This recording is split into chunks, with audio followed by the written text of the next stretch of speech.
Hello guys, good morning. I hope you all are fine. जैसा कि आपको पता है कि अपन ने लास्ट क्लास में सैम्पल पेपर्स क्लास 12th के जो आपके आए हैं उसके क्वेश्चन नंबर 1 to 20 अपन ने डिस्कस कर लिए थे। और आज की क्लास में अपन क्या करने वाले हैं, जो नेक्स्ट क्वेश्चन है वो डिस्कस करने वाले हैं। प्लस इसके अलावा अपन इस क्लास में क्या करने वाले हैं, इस क्लास में अपन जो भी टिप्स और स्ट्रैटेजीज़ है जो आपको फॉलो करनी चाहिए इकोनॉमिक्स के एमसीक्यू पेपर को सॉल्व करने के लिए, वो भी अपन इस वीडियो में डिस्कस करेंगे। तो आप इस वीडियो के लास्ट तक बने रहिएगा ताकि आपको उस टिप्स और उन स्ट्रैटेजीज से हेल्प हो कि जब आप इकोनॉमिक्स पढ़ रहे हो तो आपको कैसे पढ़ना चाहिए, right. So moving to the So now moving without wasting any time, moving to the question papers. Question number 20 तक we have already discussed. Moving to question number 21. Question number 21 में देखो what it is written. In a hypothetical economy, Mr. Neeraj has deposited 100 rupees in the bank. मतलब कि bank deposit कितना हो गया अपने पास में 100 rupees, that is demand deposit हो गया. If it is assume that there is no other currency circulation in the economy, और उसके बाद में क्वेश्चन बोल रहा है कि कोई भी करेंसी सर्कुलेशन नहीं हो रहा है, सिर्फ 100 रुपीज़ जो डिपॉजिटेड है ना सिर्फ उतना ही है, मतलब कोई भी मनी क्रिएशन बैंक्स के थ्रू नहीं हो रहा है.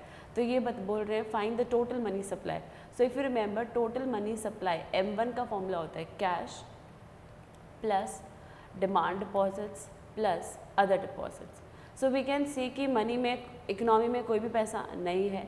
डिमांड डिपॉजिट्स अपन ने अभी देखा कि उसने चाहे करंट अकाउंट में डिपॉजिट कराया हो चाहे सेविंग अकाउंट में, वो अपने पास में 100 रुपीज़ है, प्लस अदर डिपॉजिट्स पे अपने पास में कुछ नहीं है. तो what will be the money supply, money supply will be 100 rupees, correct. इससे ईजी क्वेश्चन आपको मिल नहीं सकता एग्जाम में, मतलब बहुत ईजी क्वेश्चन है ये.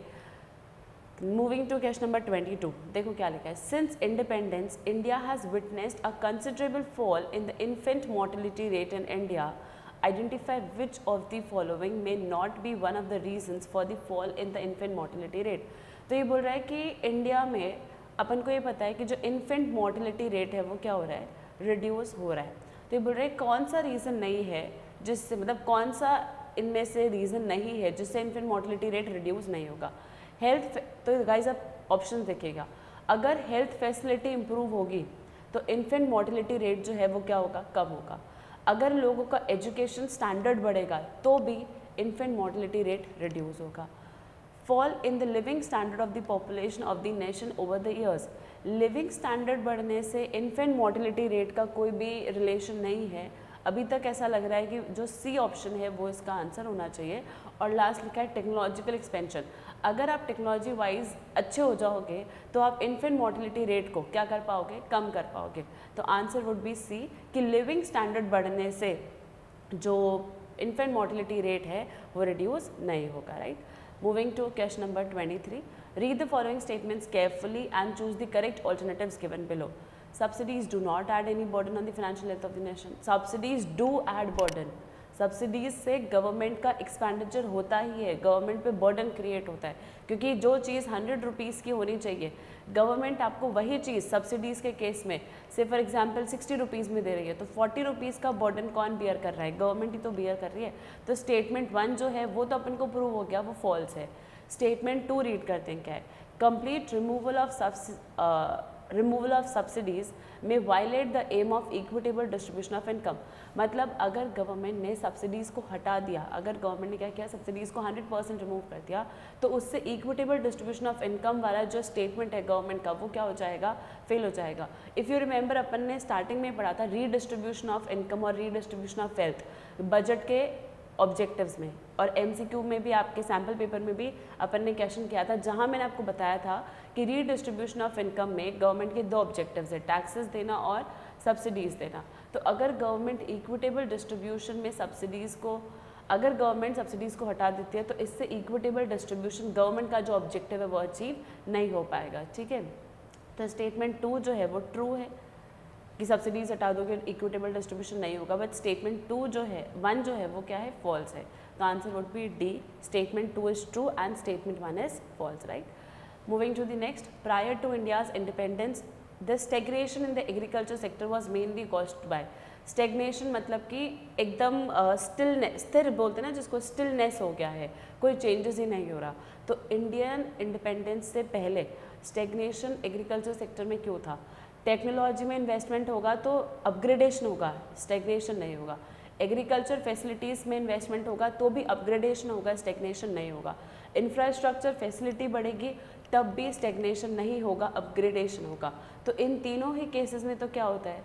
अपग्रेड हो रहा है, correct. Land settlement system, ज़मींदारी system जिसको अपन कहते थे, या फिर रेवेन्यू सेटलमेंट सिस्टम जिसको अपन कह रहे हैं, तो यहाँ की इसकी वजह से क्या हो रहा था? स्टेग्नेशन हो रहा। तो answer would be D, correct. Moving to question number 25। अपन देखो सेक्शन नंबर ए कंप्लीट कर चुके हैं। सेक्शन नंबर ए में जैसे मैंने आपको कहा था 24 क्वेश्चंस अपने आने वाले, जिसमें से आपको अटेम्प्ट कितने कर रहे हैं? 20 questions you have to attempt, right. Moving to section number B, question number 25। देखो क्या लिखा है, असर्शन एक्विजिशन। एक्विजिशन का मतलब क्या होता है मैम? एक्विजिशन का मतलब होता है स्टूडेंट्स परचेस करना। क्या करना? परचेस। तो देखो क्या लिखा है, purchase of a domestic company by a foreign company. Foreign company ने डोमेस्टिक कंपनी को परचेस किया है, करेक्ट। फॉरेन कंपनी ने डोमेस्टिक कंपनी को परचेस किया है, और अगर फॉरेन कंपनी ने डोमेस्टिक कंपनी को परचेस किया है तो डोमेस्टिक कंपनी के पास में क्या आया होगा? फॉरेन करेंसी आया होगा, इनफ्लो हुआ होगा फॉरेन करेंसी का।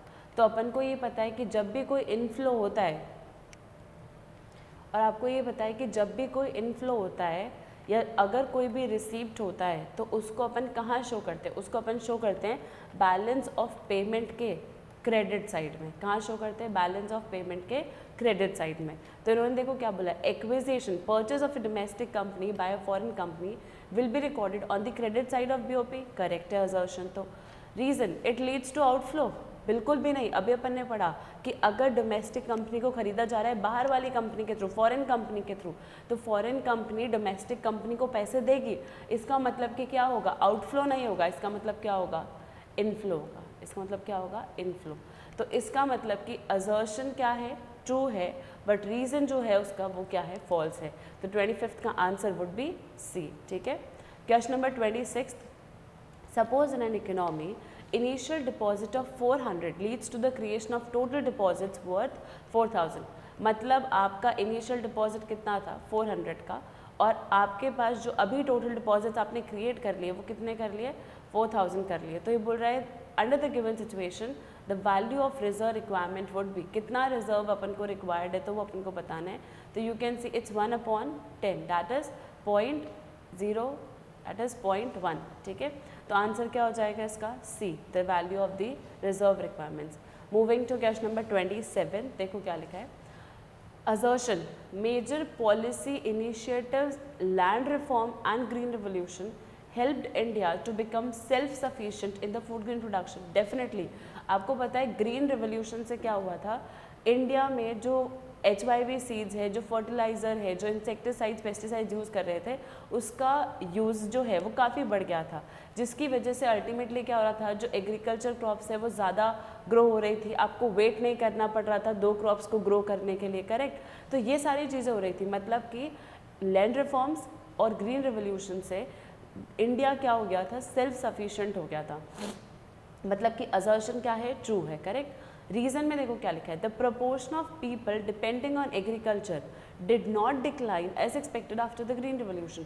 मतलब ग्रीन रिवोल्यूशन के बाद में भी जितने लोग एग्रीकल्चर पे डिपेंडेंट थे वो कम नहीं हुए। तो मतलब ये भी करेक्ट है कि कम क्यों होंगे भाई, जो लोग एग्रीकल्चर पे डिपेंडेंट है वो तो और ज़्यादा हो जाएंगे ना, क्योंकि ग्रीन रिवोल्यूशन के बाद में फैसिलिटीज़ और बेटर हो गई, लोगों को और फ़ायदा लगने लगा एग्रीकल्चर में। तो उस केस में असर्शन भी अपना ट्रू है और रीज़न भी अपना क्या है? ट्रू है, करेक्ट। तो इसका आंसर क्या होगा? Both assertion and reasons are true, but reason is not the correct explanation. ये कोई इसका एक्सप्लेनेशन नहीं है, राइट। क्वेश्चन नंबर 28 में देखो क्या लिखा है, identify the incorrect statement from the following. अपन को क्या आइडेंटिफाई करना है? अपन को आइडेंटिफाई करना है कि इनकरेक्ट स्टेटमेंट जो है इसमें से वो कौन सा है, ठीक है।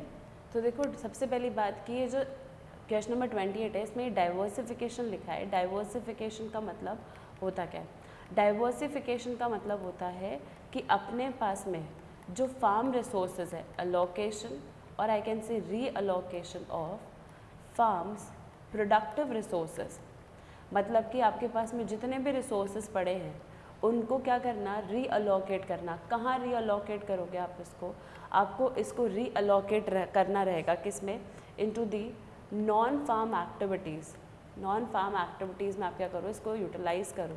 क्यों करना है आपको नॉन फार्म एक्टिविटीज़ में, टू रिड्यूस, जिससे क्या हो जाए, मार्केट रिस्क कम हो जाए। ये आपका ऑब्जेक्टिव है डाइवर्सिफिकेशन का। अब डाइवर्सिफिकेशन में दो पर्सपेक्टिव आपको ध्यान रखने होते हैं। पहला पर्सपेक्टिव, आपको क्रॉप का प्रोडक्शन अगर करना है से फॉर एग्जांपल, तो आप वैरायटी ऑफ क्रॉप्स प्रोड्यूस करो। मतलब ऐसा नहीं होना चाहिए कि आप एक ही तरीके का क्रॉप्स प्रोड्यूस कर रहे हो, आप वैरायटी ऑफ क्रॉप्स क्या करो, प्रोड्यूस करो। प्लस आप क्या करो, नॉन फार्म एक्टिविटीज़ में इन्वॉल्व रहो। ठीक है, तो देखते हैं क्या क्या इसमें करेक्ट आंसर हो सकता है।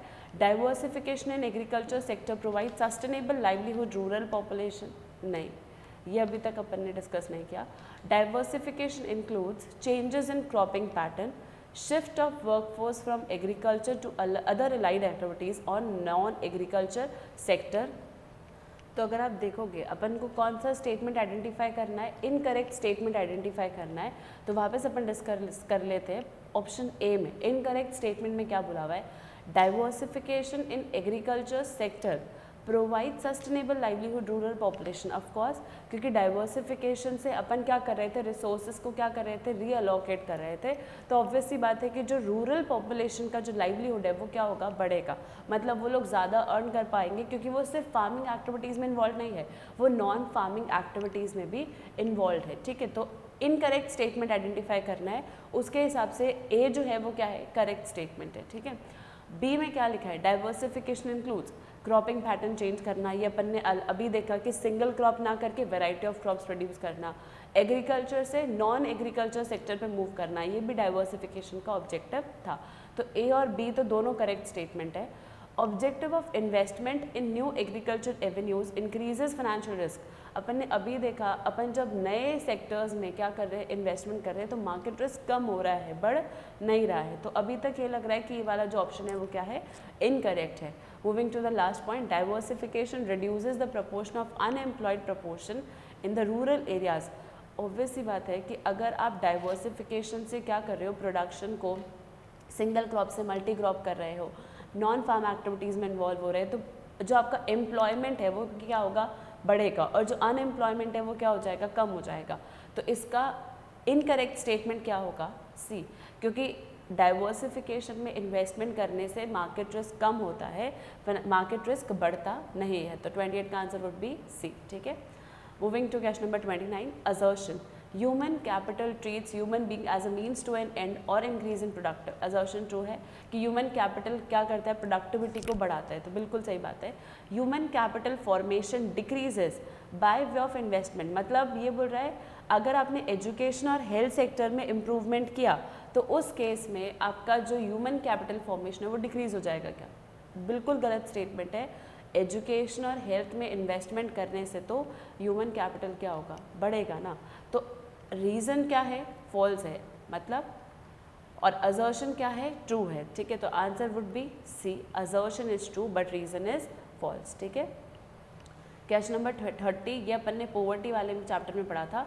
There are various types of poverty alleviation programmes. तो ये बोल रहा है from the set of statement given in column 1 and column 2 choose the correct pair of statement. मतलब अपन को सही पेयर कौन सा है वो आइडेंटिफाई करना है। तो अगर आपको याद हो, अपन ने पढ़ा था मनरेगा स्कीम में गवर्नमेंट का ऑब्जेक्टिव होता है 100 डेज का गारंटीड एम्प्लॉयमेंट प्रोवाइड करना, 100 डेज का गारंटीड एम्प्लॉयमेंट प्रोवाइड करना। ठीक है, पोषण अभियान और मिड डे मील प्रोग्राम में गवर्नमेंट का ऑब्जेक्टिव होता है फूड प्रोवाइड करना, किसको, रूरल एरियाज़ वाले पुअर पीपल को फूड प्रोवाइड करने का। नेशनल सोशल असिस्टेंस प्रोग्राम मतलब होता है गवर्नमेंट हेल्प करना चाहती है किसकी, पीपल की। Government wants to help people और सपोर्ट देम ताकि वो उनका लाइवलीहुड ईजिली अर्न कर सके। And the last one is Valmiki Ambedkar Awas Yojana. नाम से पता चल रहा है आवास योजना मतलब रेसिडेंट से रिलेटेड है। मतलब गवर्नमेंट ये चाहती है कि अपन क्या करें, पुअर पीपल को घर फैसिलिटीज़, हाउस फैसिलिटीज़ जो है वो प्रोवाइड करें। तो मनरेगा के सामने लिखा है डेवलपिंग इंफ्रास्ट्रक्चर, ये तो आवास योजना का था ना, इंफ्रास्ट्रक्चर हाउसिंग फैसिलिटी, ये इसका है first. Poshan Abhiyan guaranteed wage employment to rural unskilled worker, नहीं, ये तो मनरेगा स्कीम का पार्ट है, गारंटीड वेज रेट प्रोवाइड करना।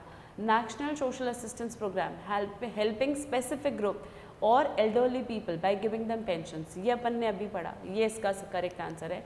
और वाल्मीकि में लिखा है improving food and nutritional status, नहीं, ये तो पोषण अभियान का है, improving food and nutrition status. तो आंसर क्या होगा, सी का थर्ड जो है वो करेक्ट आंसर है, तो आंसर वुड बी सी। ठीक है, moving to question number 31। Question number 31 में इन्होंने बोला हुआ है for the year 1973 UP includes the present Uttarakhand, MP includes Chhattisgarh and Bihar includes Jharkhand. इन्होंने 2 ईयर्स का डेटा दिया है, एक तो 1973 to 74 का और इन्होंने डेटा दिया है 2011-12 का। और जो डेटा दिया हुआ है पॉवर्टी लाइन का वो किस में दिया हुआ है, परसेंटेज में दिया हुआ है। अपन को बताना है इस बार डायग्राम के बेसिस पे identify the states which are able to reduce the poverty level as compare to other states between 1973 to 2012। तो ये बोल रहा है कौन कौन सी ऐसी स्टेट्स हैं जिन्होंने पॉवर्टी लेवल को रिड्यूस करा है। तो अपन चेक करते हैं कि कितना कितना पॉवर्टी लेवल रिड्यूस हुआ है। आंध्र प्रदेश में वी कैन सी 49 और अब कितना रह गया 9, तो मतलब 40% इन्होंने रिड्यूस कर लिया पॉवर्टी लेवल को। ठीक है, यहाँ पर इन्होंने रिड्यूस किया है 28%, यहाँ पर इन्होंने रिड्यूस किया 31%, यहाँ पर इन्होंने रिड्यूस किया 34% और यहाँ पर इन्होंने रिड्यूस किया 26। और सेम इसी तरीके से अपन आगे तक कैलकुलेट करते जाएंगे कि कितना परसेंटेज रिड्यूस हो रहा है। ठीक है, next would be 44% and the last one would be 43%। ठीक है, तो हाईएस्ट परसेंटेज जो रिड्यूस हो रहा है वो आप एक चेक करोगे, तो तमिलनाडु में रिड्यूस हो रहा है, एक वेस्ट बंगाल में सबसे ज़्यादा रिड्यूस हो रहा है और एक आंध्र प्रदेश में सबसे ज़्यादा रिड्यूस हो रहा है। उसके बाद में जो रिड्यूस हो रहा है वो अपना हो रहा है 24 कर्नाटका में। ये चार ऑप्शंस आपको दिख रहा है कि चारों ऑप्शंस रिड्यूस हो रहे हैं। तो आज ऑप्शंस देखते हैं अपन कि क्या क्या ऑप्शंस अपने पास में है। राइट, तो देखो क्या लिखा है, सबसे पहले तमिलनाडु है अपने ऑप्शन में, गुजरात, बिहार, ये दोनों अपने ऑप्शंस में नहीं है, तो मतलब ए इसका करेक्ट आंसर नहीं है। बी में लिखा है बिहार, अपने ऑप्शन में नहीं है, मध्य प्रदेश नहीं ऑप्शन में, वेस्ट बंगाल नहीं है और उड़ीसा नहीं है अपने ऑप्शंस में, तो बी भी इसका आंसर नहीं है। राजस्थान नहीं है अपने ऑप्शन में, मध्य प्रदेश नहीं है, बिहार अपने ऑप्शन में नहीं है और यूपी भी अपने ऑप्शन में नहीं है। ठीक है, तो ये भी अपना आंसर नहीं है। लास्ट डी ऑप्शन चेक कर लेते हैं, आंध्र प्रदेश, राजस्थान, तो आंध्र प्रदेश अपने ऑप्शन में है, राजस्थान अपने ऑप्शन में नहीं है, वेस्ट बंगाल अपने ऑप्शन में है और तमिलनाडु भी अपने ऑप्शन में है। तो अब मैम ये भी आंसर नहीं होगा क्या, क्योंकि राजस्थान तो अपने ऑप्शन में आ ही नहीं रहा है। अब एक बात समझना, भले ही राजस्थान ऑप्शन में नहीं आ रहा है, बट आप समझो इन चारों ऑप्शंस में से ए, बी और सी में तो कुछ आ ही नहीं रहे। मोस्ट अप्रोप्रिएट आंसर कौन सा है, राजस्थान ना। मोस्ट अप्रोप्रिएट आंसर कौन सा है, राजस्थान। मोस्ट अप्रोप्रिएट आंसर कौन सा है, डी, क्योंकि इसमें 3 स्टेट्स तो आ रही है। और अगर आपको याद है, मैंने आपको नोट्स में भी लिखवाया था कि राजस्थान, इंडिया में भी कुछ स्टेट में जो पॉवर्टी लेवल है वो क्या हुआ था, एक कंसिडरेबल लेवल तक रिड्यूस हुआ था। तो उस लाइन को भी अगर अपन रीड करते हुए समझे तो अपना आंसर, करेक्ट आंसर क्या होगा, D, Andhra Pradesh, Rajasthan, West Bengal and Tamil Nadu. Correct. ऐसे देखो, आप समझने की कोशिश करो, ऐसे क्वेश्चंस भी आपके एग्जाम में आएंगे जिसमें आपको 100% क्लैरिटी नहीं होगी, तो वहाँ पर आपको अजम्पशन लगाना पड़ेगा या फिर आपको थोड़ा और डिटेल में समझने की ज़रूरत है। अब आप एक बात समझना, दिक्कत क्या है यहाँ पे कि जब आपका MCQ पेपर होता है तो आपको लाइन बाय लाइन बहुत ही केयरफुली रीड करने की ज़रूरत होती है, क्योंकि सब्जेक्टिव पेपर में तो क्या है, एक क्वेश्चन आएगा कि what do you mean by aggregate demand या फिर what do you mean by balance of payment, और एक्सप्लेन करना है आपको। पर ऑब्जेक्टिव पेपर में नहीं होता ऐसा। ऑब्जेक्टिव पेपर में they can even ask you कि बैलेंस ऑफ पेमेंट जब अपन बनाते हैं तो वो ड्यूरिंग अ फिजिकल ईयर बनता है क्या, या फिर वो ड्यूरिंग द 2 years बनता है क्या, या फिर वो at a particular period of time बनता है क्या। तो ये आपको आइडेंटिफाई करना पड़ेगा। और ये आप आइडेंटिफाई कब कर पाओगे, जब आप जितने भी आपके क्वेश्चंस है प्लस जितना भी आपका नोटबुक में अपन ने नोट्स लिखे हैं उन सबको line by line, word by word बहुत केयरफुली रीड करोगे, समझ रहे हो, तभी आप इकोनॉमिक्स में बेस्ट टू बेस्ट स्कोर कर सकते हो। 40 out of 40 भी आप स्कोर कर सकते हो। बट आप ये समझना, आपको चीज़ें ग्रैब नहीं करनी है, आपको चीज़ें क्या करनी है, अंडरस्टैंडिंग बेसिस वो डेवलप करना है और क्वेश्चंस को भी बहुत केयरफुली रीड करना है, तब आप क्वेश्चन को ईजिली कर पाओगे, राइट। देखो क्या लिखा है क्वेश्चन नंबर 32 में, on the basis of the above mentioned information answer the following question. The real per capita income of India as per the given data has increased between 1951 and 2016-17। तो check कर लेते हैं पहले, real per capita income है कितना 7.651 और कितना हो गया 77.651। अपन को क्या निकालना है, रियल पर कैपिटा इनकम कितना इंक्रीज हुआ, तो इंक्रीज कैसे निकालेंगे 77.659 minus 7.651 divided by 7.651 multiply by 100। तो अप्रॉक्सीमेटली अगर आप इसको कैलकुलेट करोगे तो आपका आंसर आएगा 915%, करेक्ट। तो answer would be A 915%, correct. Question number 33, देखो क्या लिखा है क्वेश्चन नंबर 33 में, the goal of equitable distribution of land was fully served by abolition of intermediaries in the post independent India. मतलब ये बोल रहे हैं कि इक्विटेबल डिस्ट्रीब्यूशन ऑफ लैंड का जो ऑब्जेक्टिव था वो इंटरमीडियरीज को हटाने से अपन ने अचीव कर लिया था, नहीं। इक्विटेबल डिस्ट्रीब्यूशन ऑफ लैंड का जो ऑब्जेक्टिव है वो आपका गोल अचीव होगा कब, जब गवर्नमेंट ये बोल रही थी ना कि हर पर्सन को क्या करना पड़ेगा, जो लैंड होल्डिंग्स उसके पास में है उस पर लिमिट लगानी पड़ेगी कि पर पर्सन इतना आप रख सकते हो। तो इंटरमीडियरीज को हटाने से अपन गोल को अचीव नहीं कर पाए थे, मतलब असर्शन क्या है, फॉल्स है, ठीक है। Big landlords challenge the land ceiling legislation. This is land ceiling. Land ceiling क्या होता है कि हर पर्सन कितना लैंड होल्डिंग रख सकता है, उस पर गवर्नमेंट ने क्या किया था, रूल्स रेगुलेशंस पास किए थे। पर जो लैंडलॉर्ड्स थे, जो ज़मींदार थे, उन्होंने क्या किया, इसके इम्प्लीमेंटेशन को डिले किया और इस लेजिस्लेशन को फॉलो नहीं किया। अगर आपको याद है मैंने डिस्कस किया था कि लैंड सीलिंग लेजिस्लेशन के केस में बिग लैंडलॉर्ड्स या फिर ज़मींदार क्या कर रहे थे, उनके जो रिलेटिव्स थे या उनके जो फार्मर्स काम करते थे उनके नाम पर क्या कर रहे थे, वो लैंड खरीद रहे थे, उनके नाम पर ट्रांसफ़र कर रहे थे। अल्टीमेटली उससे हो क्या रहा था, जो लैंड सीलिंग है वो तो है, बट फिर भी अभी भी वो लैंड किसकी है, वो उन पुअर पीपल की, उन फार्मर्स की ही है। तो यहाँ पर इस तरीके से इन्होंने क्या किया था, लैंड लेजिस्लेशन को फॉलो नहीं किया था। तो रीज़न क्या है, ट्रू है, बट असर्शन क्या है, फॉल्स। तो आंसर क्या होगा इसका, डी, करेक्ट है यहाँ तक।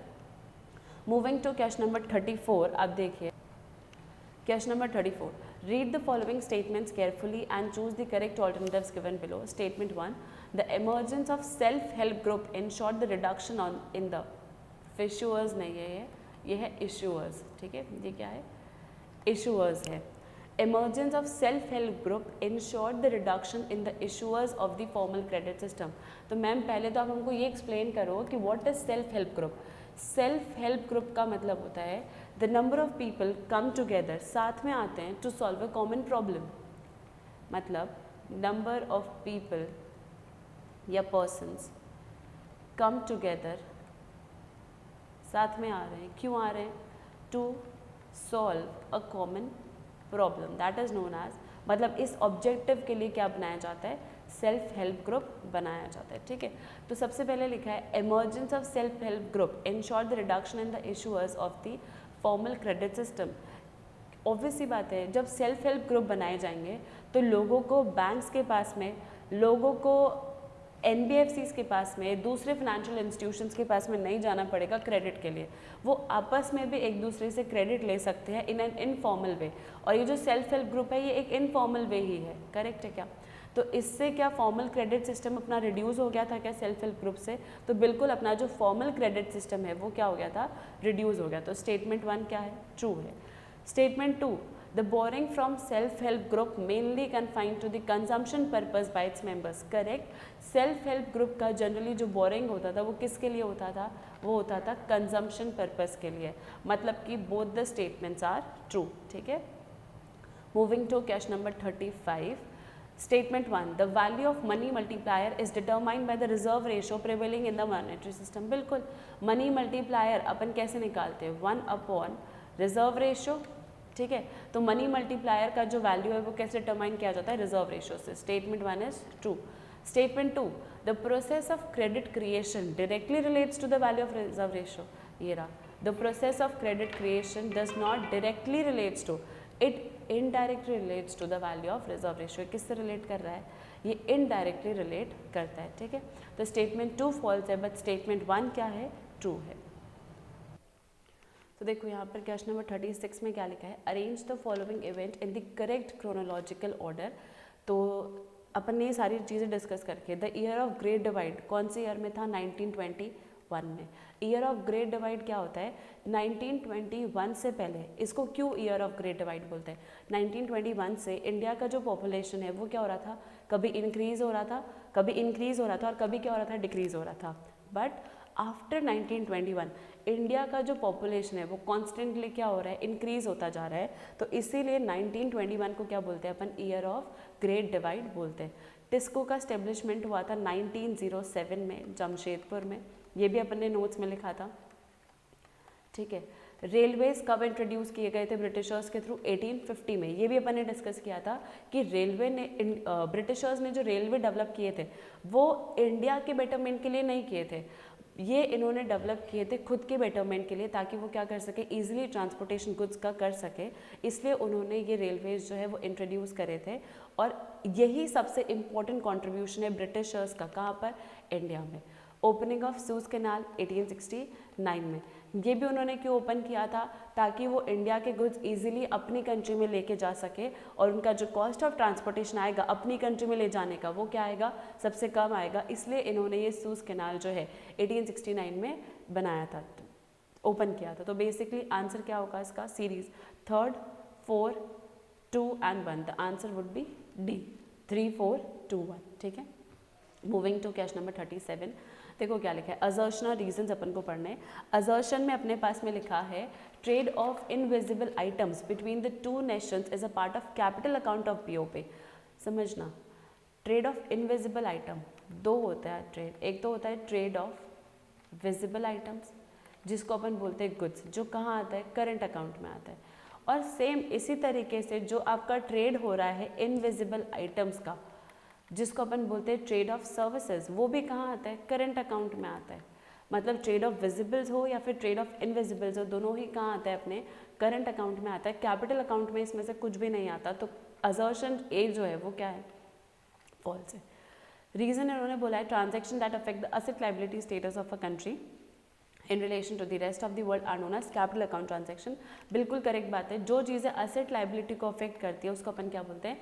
कैपिटल अकाउंट ट्रांजैक्शन बोलते हैं। मतलब रीजन ट्रू है बट असर्शन गलत है। तो इसका करेक्ट आंसर क्या होगा?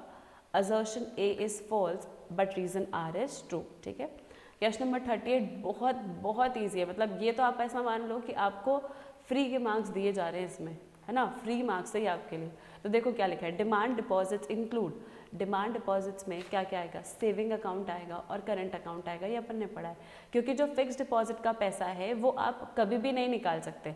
फिक्स डिपॉजिट का पैसा तो आप after the expiry of a fixed tenure he withdraw कर सकते हो। तो डिमांड डिपॉजिट्स तो होते हैं जिसको अपन बोलते हैं CASA, current account and saving account deposit. तो correct answer would be C. Moving to the question number 39। देखो क्या लिखा है? Read the following statements assertion read the following statement assertions and reason and choose one of the correct alternatives. Assertion: since the default rate of farm loans have become chronically high due to multiple reasons, the rural banks are facing a lot of cash crunch. मतलब ये बोल रहा है कि farm loans का जो default rate है वो काफ़ी बढ़ गया था, तो उसकी वजह से रूरल बैंक्स को जो पैसा है वो उस टाइम पर यूज़ नहीं कर पा रहे। मतलब रूरल बैंक्स के पास में क्या जो अमाउंट है लोन का वो नहीं आ रहा था, ठीक है। और फिर उन्होंने रीज़न लिखा है ड्यू टू, मतलब असर्शन तो ट्रू है, ये तो हमको पता चल गया। रीज़न लिखा है due to the lack of proper storage facility a lot of farm produce wasted. मतलब कि प्रॉपर स्टोरेज फैसिलिटी नहीं है, इसलिए फार्म का जो प्रोडक्शन है वो क्या हो रहा है? वेस्ट हो रहा है। ये भी बिल्कुल ट्रू है। मतलब दोनों ट्रू है, बट क्या रीज़न असर्शन का करेक्ट एक्सप्लेनेशन है क्या? नहीं। तो इसका आंसर क्या होगा? बी, कि both are true but reason is not the correct explanation of the assertion. Question number 40। Read the following statements assertion and reason, choose one of the correct alternatives given below. Assertion दिया हुआ है since independence the economic condition of many farmers across India has improved as they have adopted horticulture as a secondary source of income true, ये अपन ने पढ़ा था कि ये जो आंसर है वो क्या है, ये जो असर्शन है वो क्या है, ट्रू है। हॉर्टिकल्चर सेकेंडरी सोर्स की वजह से इकोनॉमिक कंडीशन फार्मर्स की क्या होके बढ़ गई। Reason, varying climatic and soil conditions have given India an added advantage to the produce of diverse horticultural crops. Horticultural crops grow करने के लिए अगर climatic condition अच्छी हो गई, soil conditions better हुई, तो आप उसको easily क्या कर पाओगे, grow कर पाओगे। दोनों ही क्या है, assertions और reason correct है, plus reason is the correct explanation of the assertion। तो आंसर क्या होगा इसका, ए। आई थिंक आपको क्वेश्चन नंबर 21 से 40 तक जो अपन ने डिस्कस किए हैं सारे समझ में आए होंगे। प्लस अब एक चीज़ मैं आपको वापस रिपीट कर रही हूँ, MCQ पेपर के केस में आपको क्वेश्चंस को और आप जो कंटेंट रीड कर रहे हो बुक से, दोनों को बहुत केयरफुली रीड करने की ज़रूरत है, तभी आप क्वेश्चन को ईजिली अटैम्प्ट कर पाओगे। ठीक है गाइज, जो रिमेनिंग क्वेश्चन रह गए हैं आपके 41 to 60 वो अपन नेक्स्ट वीडियो में डिस्कस करेंगे, तो stay tuned on the channel and thank you guys, have a nice day, enjoy.